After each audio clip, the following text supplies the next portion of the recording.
Hello बच्चों, चलिए प्रश्न को पढ़ते हैं। निम्न में से किस अवस्था में रिकॉम्बिनेंट नोड्यूल पाए जाते हैं?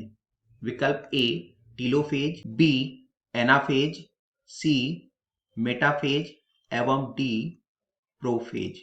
इस प्रश्न की मुख्य अवधारणा रिकॉम्बिनेंट नोड्यूल से संबंधित है। रिकॉम्बिनेंट नोड्यूल्स अर्धसूत्री कोशिका विभाजन के दौरान दिखाई देने वाली एक विशेष प्रकार की घटना है।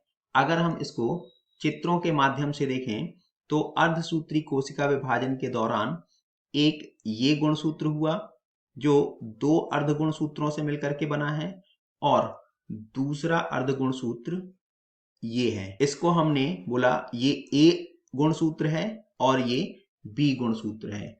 प्रत्येक गुणसूत्र इस अवस्था में दो अर्ध गुणसूत्रों से मिलकर के बना है।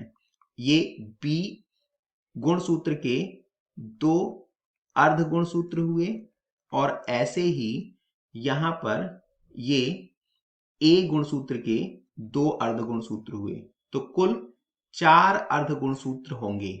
और अर्धसूत्री विभाजन की प्रोफेज प्रथम अवस्था के दौरान जो समीपस्थ अर्ध गुणसूत्र हैं, उदाहरण के लिए यहां ए का ये नीचे वाला और बी के ऊपर वाले सिरे का हिस्सा, ये आपस में आकर के जुड़ेंगे और इस प्रकार से एक्स के जैसे संरचना का निर्माण करेंगे।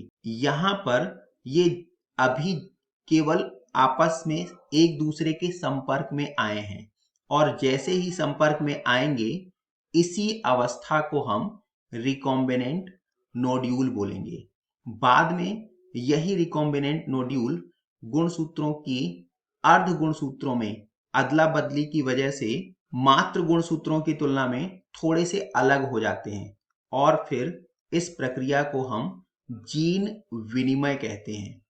यह भी प्रोफेज 1 के दौरान ही घटित होता है, लेकिन जीन विनिमय से पहले की जो अवस्था है जहां पर दो गुणसूत्रों के समीपस्थ अर्ध गुणसूत्र एक दूसरे के संपर्क में आते हैं, इसे ही हम रिकॉम्बिनेंट नोड्यूल कहते हैं।